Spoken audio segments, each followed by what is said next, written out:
student. I am Archana Gupta, faculty in BC department in IMS UC campus.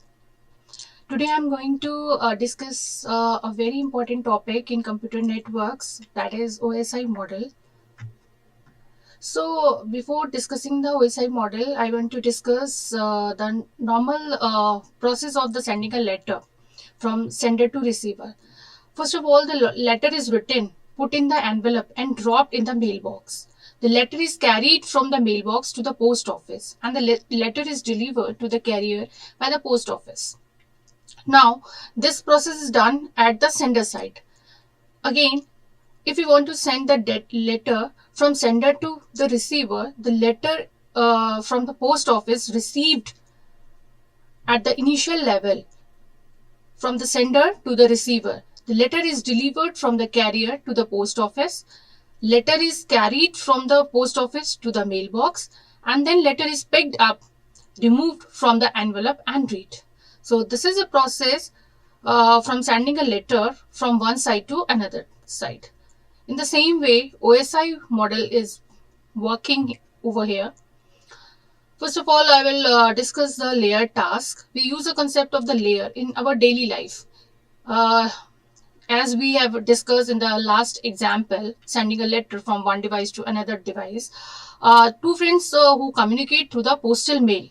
The process of sending a letter to a friend would be complex if there were no services available from the post office. So there are some services which was provided in the previous process. So here we are discussing sender, receiver, carrier, and hierarchy. Next is OSI model. This model is very important model for the communication. It is established in 1947 as International Standard Organization. It is also the multinational body dedicated to worldwide agreement on the international standard. An ISO standard that covers all the aspect of the network communication in open system interconnection model. First, it was introduced in 1970s. So in this model, we'll cover layered architecture, peer-to-peer process, and encapsulation. So ISO is an organization where OSI is a model. So OSI is Open System Interconnection Model, that is important concept in transforming the data from one device to another device. So this is the layer architecture of OSI model. The first layer is physical layer, the second layer is data link layer, third is network layer, fourth is transport layer, fifth is session layer, sixth is presentation layer, seventh is application layer. So this is the 7-layer architecture. Using this layer architecture, we can send data from one device to another device in any technological device. Whether it may be computer or maybe a phone or maybe a mail or maybe in any gadget, digital gadgets. So this is the layer interaction between the OSI model. The physical layer the sender device physical layer interact with the receiving device physical layer. At the physical layer connection, there are some physical connections are needed, which we can do with the using transmission media. And the second layer communicated with the second layer of receiving device. So it will be connected through the data link connection, and the network layer is connected to the network layer of the another side. So it will connect it to the network devices like router. At the data link layer, we can use bridges, and the first layer we can use the transmission medias. At the fourth layer, fifth layer, sixth layer, and seventh layer, there is a peer-to-peer connection. It means transport layer is connected to the transport layer of the B device. The session layer of device A is connected to the session layer of B device. And presentation layer is connected to the presentation layer of the P device. And from device A, application layer is connected to the device B application layer. So this is called the peer-to-peer protocol connection. There may be intermediate node also, but if A device can send data, B device. So this is a whole architecture of the OSI model. Device A data has to cross all the 7 layer, and device B receiving the data from all the lower layer. This is a figure and exchange using the OSI model. First of all, data is in the form of D7, or we can say the message form. When it passes from the application layer, the header 7 is attached to the message. Then data is passes to the presentation layer. It becomes D6 and header 6 is attached with this. Then it passes to the session layer. It attached with the H5 header. Then it passes to transport layer. The H4 is attached. And then it passes to the network layer. H3 is attached. Data link layer. H2 is attached. And when it reaches at the physical layer, all the data is converted into the bits form. And the bits are converted, or we can say transferred, through the transmission media from one device to another device. At the receiving side, first of all, bits are received from the sending device, and then it is transferred to the data link layer, and header 2 and tailer 2 is attached to the lower layer data. Then it passes to the network layer, header 3 attached, header 4 attached, and the header 5 attached, header 6 attached, and header 7 attached, and last data is received in the message form. Now, the layer in the OSI models are physical layer, data link layer, network layer, transport layer, session layer, presentation layer, and application layer. So, at the physical layer, we are discussing the data is lie in the bits form. So, in the physical layer, data is converted into the bits form, and bits are transmitted from one device to another device. So, physical layer is responsible for movement of the individual bits from one hop to next. Next is data link layer. So, data link layer, when data is reached at the data link layer, the header and the tailer is attached and data is in the form of frame. This is the data unit. At the physical layer, the data unit is bits, but at the data link layer, the bits in the form of frame. So, we can say the frame is transferred to the network layer at the receiving side. So, data link layer is responsible for moving the frames from one hop to the next. Hop to hop delivery. If we are talking about hop to hop delivery, it means data, if the sending device is A and the receiving device is F, then data is reaching hop to hop. It means the intermediate nodes are known as hop. So, first A device sending the data to B, B is transferring the data to E, and E is transferring to F. So, this is called hop to hop delivery. The third layer is network layer. At the network layer, the data is in the form of packets and the header 3 is attached to the data. It becomes a packet.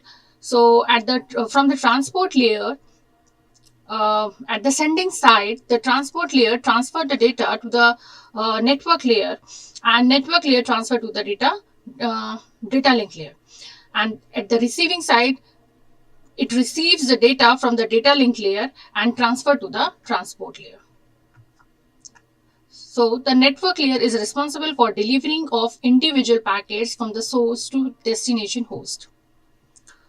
So, source to destination delivery, it means there is a device is source and F is receiving device, or we can say destination device. So, the fourth layer is responsible for source to destination delivery, not hop to hop delivery, whereas the third layer is responsible for hop to hop delivery.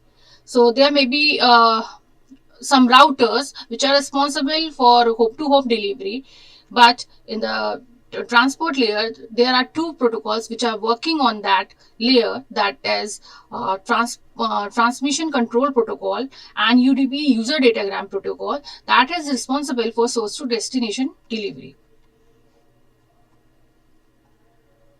Transport layer. At the transport layer, the data is segmented. So, segment is transferred from one device to the another device. Transport layer is responsible for delivering a message from one process to another process. Reliable process to process delivery of the message. So, this is the process of data transferring at the transport layer. Process to process delivery is working over here. Next is session layer. Session layer is responsible for creating the sessions and dialogues. In the message, the data is synchronized between sender to receiver. If data is receiving from the upper layer and goes into the transport layer, at the session layer, the data is synchronized and then send it to the another layer. At the same process is done at the receiving side. The data is receiving from the transport layer and data is synchronized and it is transferred to the presentation layer. The session layer is responsible for dialogue control and synchronization. Next is presentation layer. Presentation layer receives the data from the application layer and it add the H6 headers to the data and it goes to data to the session layer at the sending side. At the receiver side, the data comes from the session layer and then it comes to the presentation layer. The S6 is added or removed at the application layer and message is received at the application layer. So presentation layer is responsible for translation, compression and encryption. Now come to the last layer of OSI model, that is application layer, or we can say user layer or program.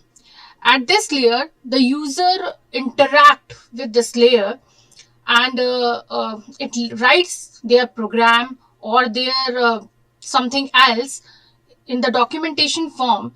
It goes to the application layer. Then the data is in the form of message and S7 header is attached to the data. So it represents the data is at the presentation layer at the sender side. So here there are some protocols which are working over here to make the data compatible to the layers. At the receiving side, the data is received from the presentation layer, S7 is removed and the user program is received at the application layer. So application layer is responsible for providing the service to the user. So that's why this is called the user layer. So this is a summary of layer to translate. Application layer is responsible to allow access to the network resources, whereas presentation layer is responsible to translate, encryption and compress the data. Session layer is responsible to establish, manage and terminate the sessions. Transport layer is responsible to provide the reliable process-to-process message delivery and error recovery. Network layer is responsible to move packets from the source to destination to provide the internetworking. Data link layer is responsible to organize bits into frames to provide hope-to-hope delivery, and physical layer is responsible to transmit bits over a medium to provide the mechanical and electrical specifications. So this is a summary of OSI model, and this model is very important for the communication in the data networking subject. So thank you.